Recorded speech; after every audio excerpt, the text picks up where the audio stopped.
Raúl Ortiz, reconocido consultor petrolero a nivel internacional. Señor Ortiz, qué gusto tenerlo vía Zoom con nosotros. Le saluda Juan Javier Benedetti. Para muestra, solo un botón. Producción petrolera cae a su mínimo en 20 años. Solo leo malas noticias en el sector petrolero ecuatoriano, señor Ortiz. Para colmo, la principal estatal empresa Petroecuador no tiene gerente hace 2 meses y revisando tiene un récord histórico que el gerente de esa entidad apenas dura 9 meses de promedio. Usted, con su experiencia petrolera, señor Ortiz, ¿cómo ve el estado de la industria petrolera de Ecuador en Houston, la capital petrolera del mundo? Buenos días, señor Benedetti, a todos los panelistas, un saludo cordial y a los radioescuchas también. Me da gusto participar en esta entrevista. Yo veo acá su programa de Radio Centro y también algunos colegas petroleros internacionales, ¿ya? Y nos gusta mucho la forma como usted maneja, en el sentido de que usted pide explicaciones, pide soluciones, que muchas veces no se lo dan. En otros lados lo que se oye es quejas y cero soluciones. Entonces, quizás eso va a ayudar y aquí me van a ustedes a ver, alguien me ha dicho que Raúl debe ser apellido Franco, porque yo soy bien franco, ¿ya? Y como no tengo ningún conexión política ni económica en Ecuador, excepto un enorme cariño por mi tierra, sí me puedo dar el lujo, pues, de decir exactamente lo que pienso. Le voy a decir, yo por naturaleza no soy una persona pesimista. Yo soy una persona de que veo el vaso medio lleno, pero sí soy realista. Y quiero decir, ahora voy a hablar más o menos cómo piensa el inversionista. Aquí se hablan todo de Ecuador, pero nadie habla de cómo piensa el que tiene que invertir esos capitales enormes que no hay en el Ecuador ni que han llegado todavía. Le puedo decir, y con mucha pena, de que Ecuador tiene una muy mala reputación, ¿ya?, en el ámbito petrolero internacional, en Houston. ¿Y por qué es esa mala reputación que tiene? Por 3 factores. El primer factor es jurídico.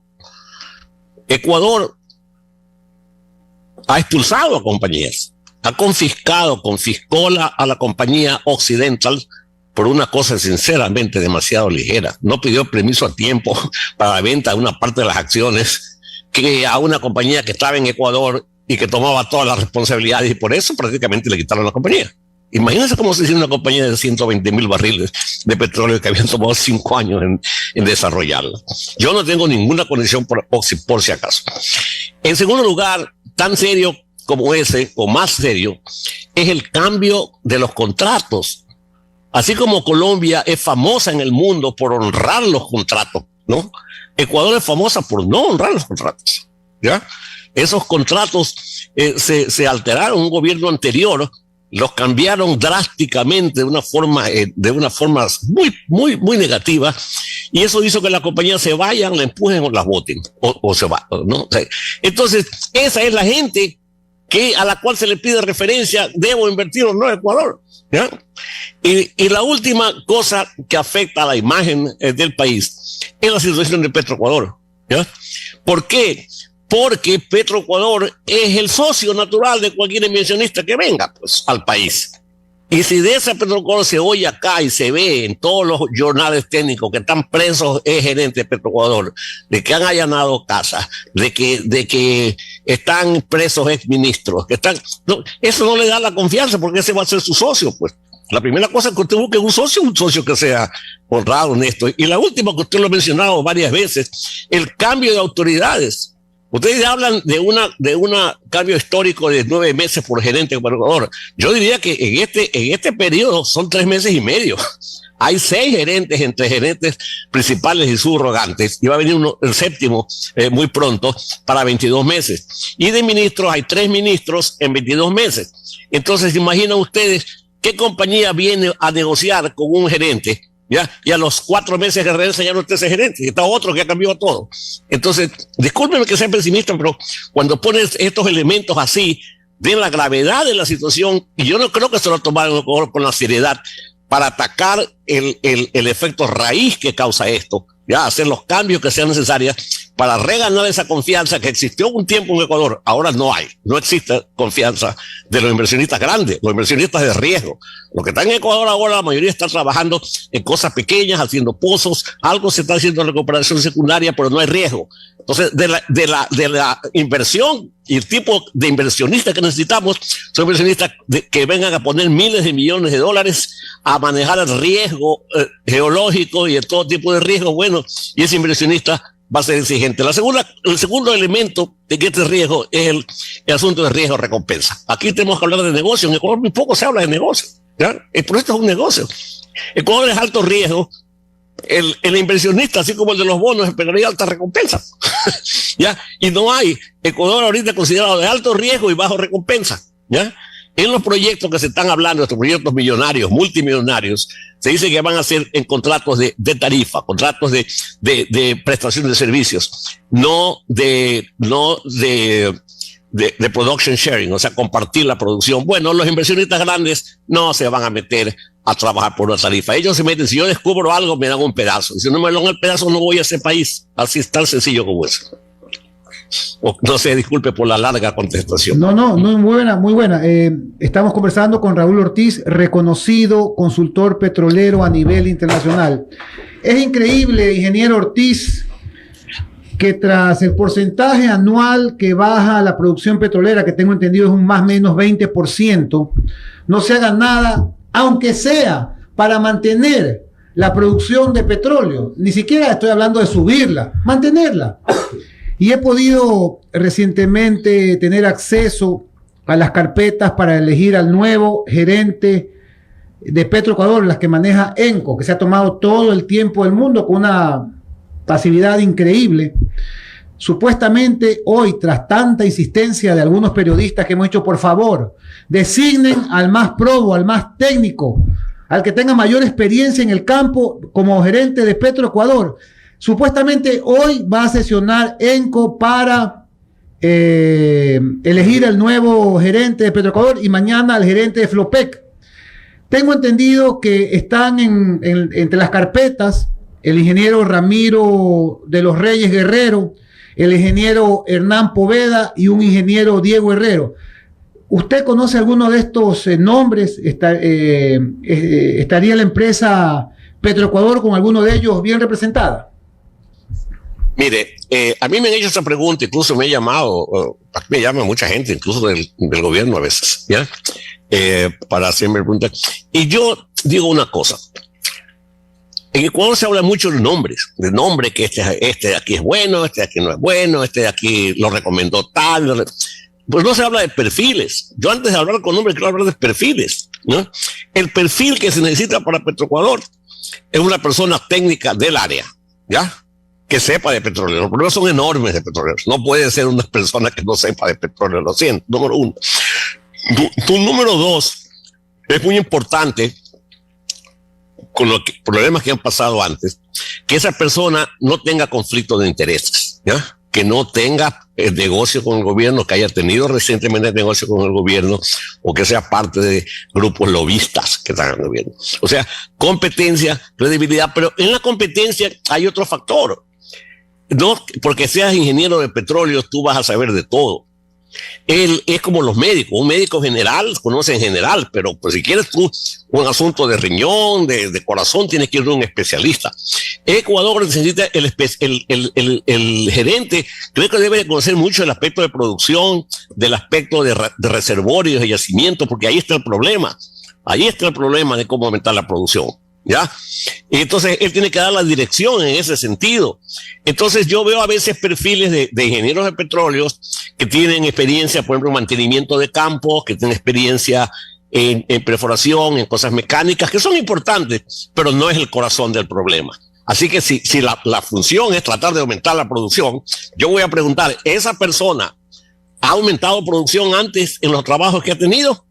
Si no me contestan y no me pueden demostrar, yo no quiero a esa persona. Disculpen, no sé si les comenté bien, ¿ya? Sí, pero a ver, concretamente, las carpetas que estarían sonando son Ramiro de los Reyes, Hernán Poveda y Diego Guerrero. ¿Conoce alguno de ellos? puede dar fe. Yo no del conozco trabajo. a alguno de ellos, conozco algo del background de alguno de ellos y están más involucrados en la parte de construcción o de mantenimiento de producción, algunos de ellos, ¿ya? Otro elemento que también falta cuando se describe en el perfil es que son personas que tienen que tener conocimiento de business. Fíjense, esto es un business. O sea que si es un técnico muy bueno, pero que no ha manejado ni un business, no va a poder manejar bien Petroecuador. Entonces, es una combinación técnica de business. Yo no conozco a ninguno de esos señores, tengo alguna referencia de alguno de ellos, pero entiendo yo que son más del área de mantenimiento de instalaciones, que es importante, pero que no es necesariamente quizás el mejor perfil que se pueda tener. Ingeniero Ortiz, muy buenos días. Andrés Ortiz lo saluda, un abrazo a la distancia, Raúl. Una consulta, ¿cuál es el problema más grande entonces que tiene el Ecuador en materia petrolera? ¿Es el tema de las reservas o es el tema de la exploración y explotación que está detenida? Que desde su óptica, ¿cuál es uno de los principales o el más grave problema que nos acosa acá a los ecuatorianos en materia petrolera? Mire, Andrés, buenos días, buena pregunta, y tal vez se van ustedes a sorprender un poco de mi respuesta. Porque se habla poco de esto, el más grande problema no es lo grave, muchos de los graves problemas que se hablan. El problema de la refinería es un problema muy grave, el problema de la producción es un problema grave, ya el problema de la corrupción es un problema grave. Pero en mi opinión, el problema más grave es que se están acabando las reservas probadas. Ya nos hemos comido en los últimos 20 años, nos hemos comido 3/4 de la reserva probada.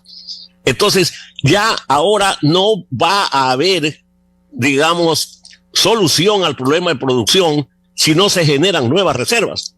Pero esas nuevas reservas solamente vienen de la exploración de nuevos campos, que está vedado casi por los problemas en el oriente, y proyectos de recuperación secundaria masivos en los campos existentes, con tecnología y con enormes inversiones, cosas que no se están haciendo, se está haciendo un poco en un par de campos, pues no mucho, ¿ya? Entonces, pero para eso se necesita el capital y se necesitan las compañías que no están interesadas en Ecuador por los problemas que están habiendo, ¿ya?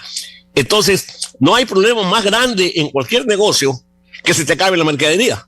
Es como si en un supermercado, ¿ya?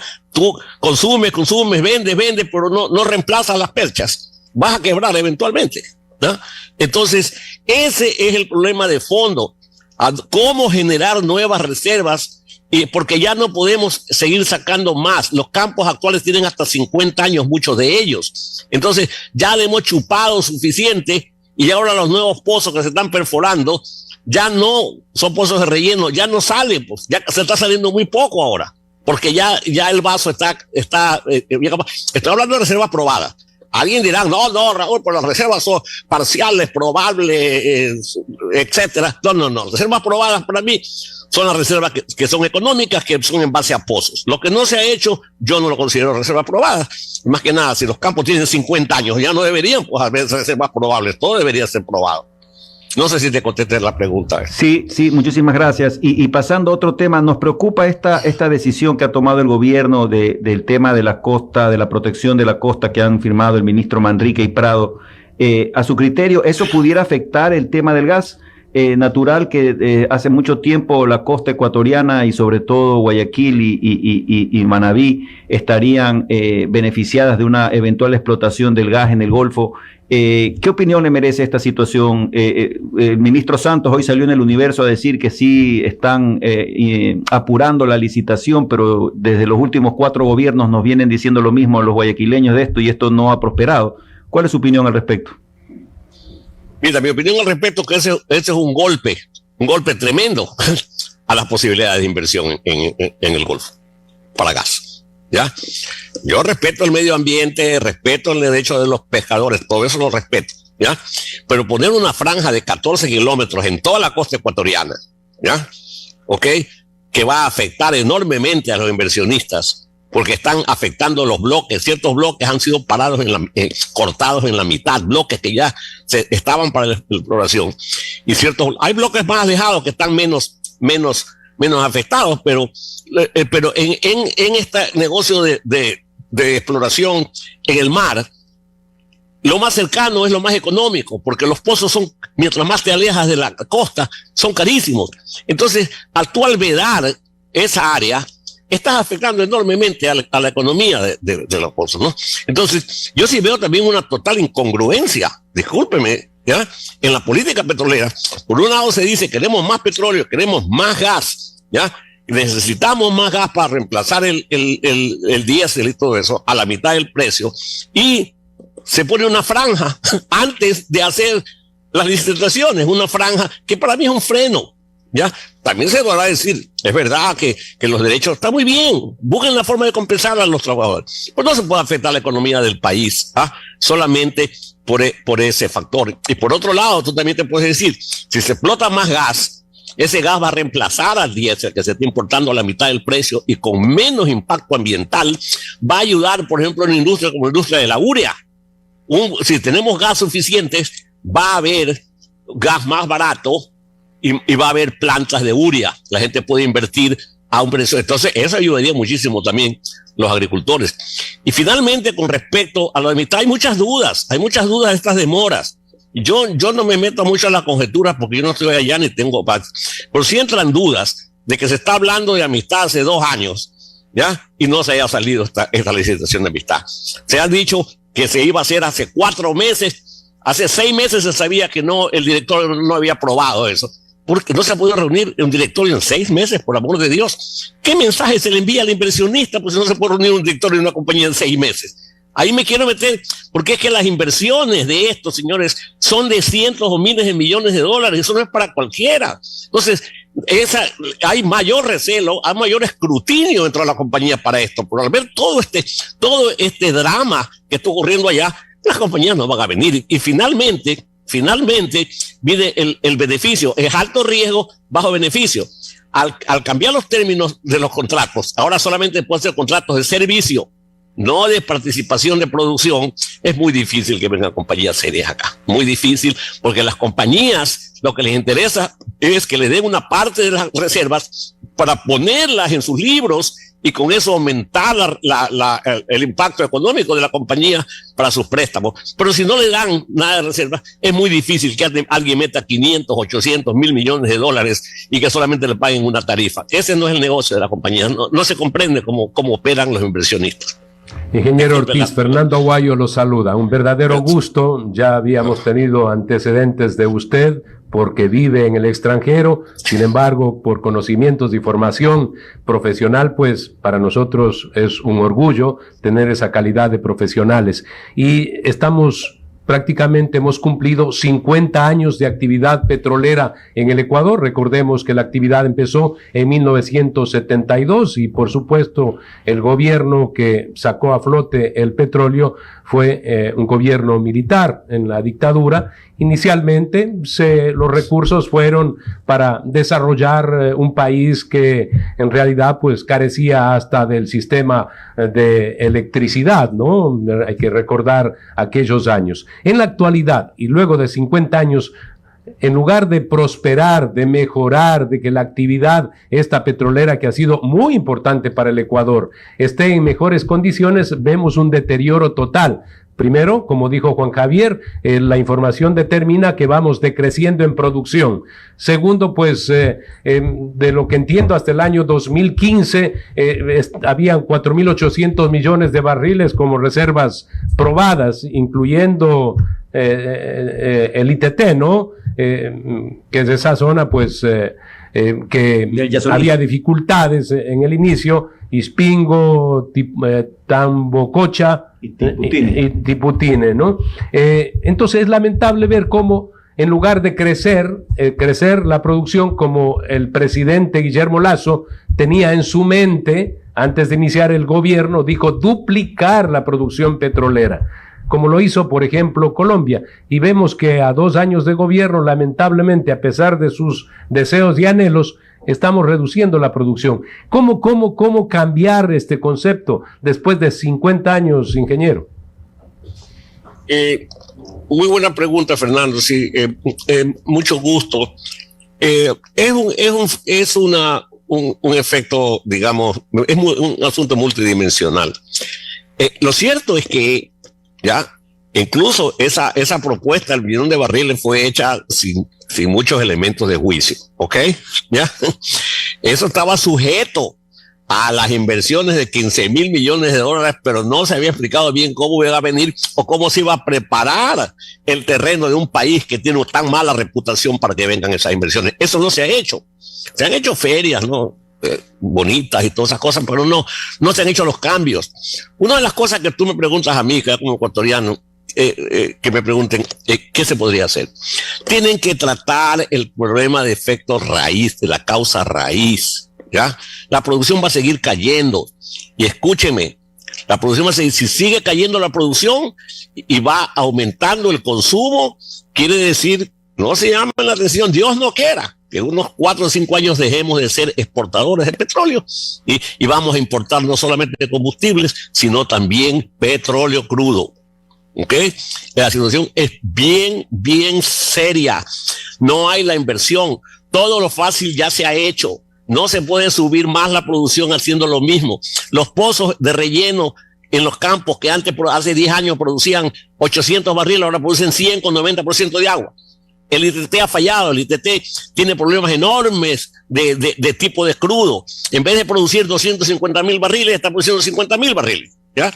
Entonces, se necesita atraer a empresas que tengan un capital enorme y una tecnología enorme que no se la está aplicando ahora, porque el tipo de compañía que está ahí, con todo respeto, son compañías que más están sacando petróleo ya descubierto por otros, ¿ya?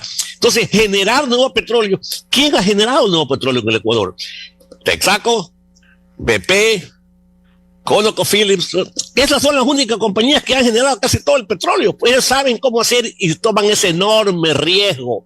Entonces tú me dices, tengo que explorar de nuevo o tengo que traer de nuevo. Hay que ver la forma como se atrae de nuevo. Esas compañías están en Colombia, están en Perú. ¿Y saben a dónde están? Están explorando en la costa. A la EDC, que se la botó o se la hostigó en Ecuador, la compañía de gas que descubrió, que desarrolló Amistad, está en Colombia, encontrando gas para los colombianos, ¿ya? Porque las condiciones de Colombia son muy buenas en los contratos y el respeto a los contratos. Entonces, tengo que comenzar es cómo atraer a esas empresas que son las únicas que pueden hacer lo que se necesita hacer en Ecuador. No más pozos, sino exploración, recuperación secundaria y un desarrollo integral, escúcheme, del gas natural, ¿ya? El gas natural, si tú me preguntas a mí, ¿cuál es la mejor oportunidad que hay en Ecuador? ¿Cuál es la única oportunidad que yo respondería con toda sinceridad? Si me preguntan a mí, ¿ya? Acá en Egipto, ya lo he dicho, es el gas natural. La costa está virgen, no se ha explorado, es una de las pocas costas que no se ha explorado.